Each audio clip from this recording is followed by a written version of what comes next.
What's so funny, lass? I have no jokes here. But this guy has to be a lot of fun to be around. I can just tell by being, he's got a good vibe, doesn't he? Does. The rest of us are boring. Well, I don't know about boring, but he's got, look at this. He's a cartoon character, he looks like to me. I mean, I love this guy. I love looking at him. He makes me laugh, you know. He's got a great character in the movie. You know, the Chocolate Giant thing. I mean, as you watch it with an audience, he's a scream. He really is. I mean, you guys, you know, you're doing the serious thing. He's over there, you know, carrying statues in his pocket and stuff like that. So. All right. When you went to Spike Lee's army, if Captain Kirk was alive and Star Trek was real, would you want to beam back into 1940, whatever that was, and be there for real?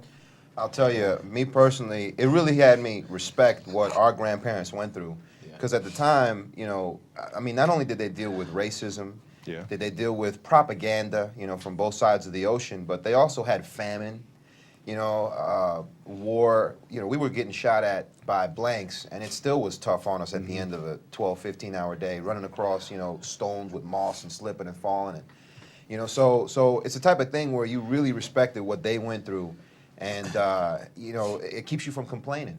As hard as it was on us, you know, it was nothing compared to what they went through at the time. Spike always does his homework. I don't care if it's Malcolm X or this movie or whatever. And we discussed today how American history for kids, white, black, whatever color it is, they don't teach a lot about this Italian part of the campaign. That's a part of World War II you haven't really seen too much in movies.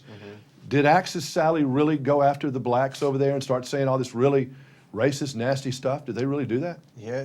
That was just part of the, you know, propaganda. Psychological warfare. Yeah, to shut it down. And, you know, she said things that were poignant, and she was just trying to discredit, you know, answering as Stamps, a person that felt like he belonged there, a person that felt like, you know, he was fighting for a particular reason. You know, those words, it was totally psychological warfare. Amazing. How scared do you think were those guys?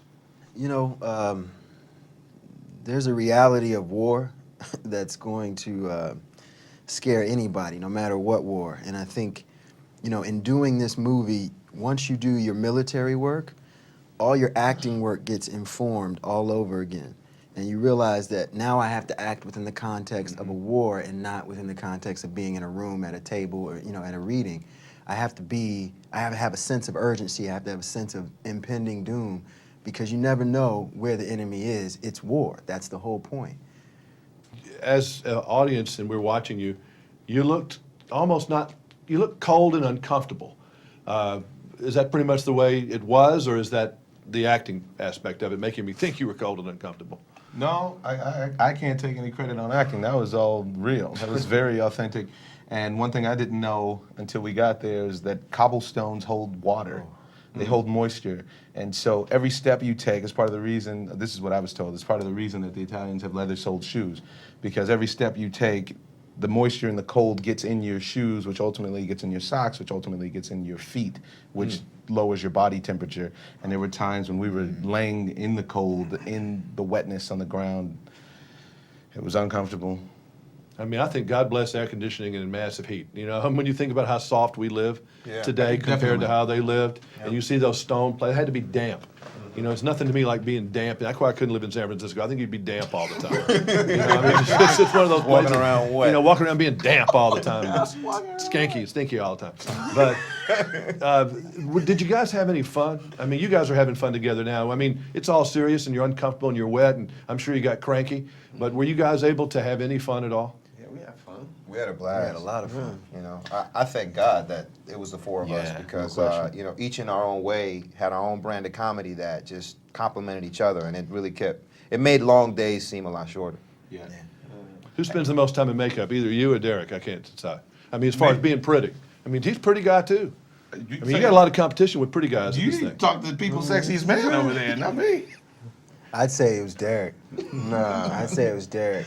There was. I remember going in and getting out before him. So it was definitely Derek. You know who spends the most time in makeup? Yeah. Spike.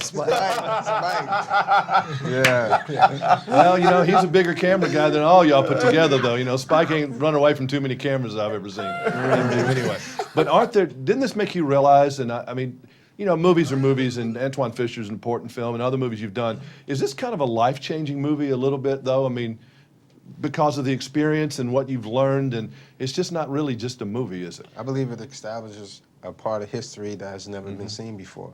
And today, films are a medium where people learn. Yeah, I know this is going to be history. That's why I was hoping it was pretty much correct, because people will see this, and this will be history to people. Which is very important. Historical implications of this film are giant, especially with today's political scope in the United States. It's critical. It's critical for American children, world children, to understand the contribution that was made by African Americans in this war, in previous wars, to lay the foundation of society as we know it now. Well, I think you guys were great. Now, really, I was exhausted when the movie was over with, I'll tell you that, but it is such a fascinating film, and y'all did a good job. Thank you so And much. what a beautiful bunch of guys here, including the Chocolate Giant, ladies and That's gentlemen. right. Chocolate Giant, ladies. Chocolate Giant. You can lick him.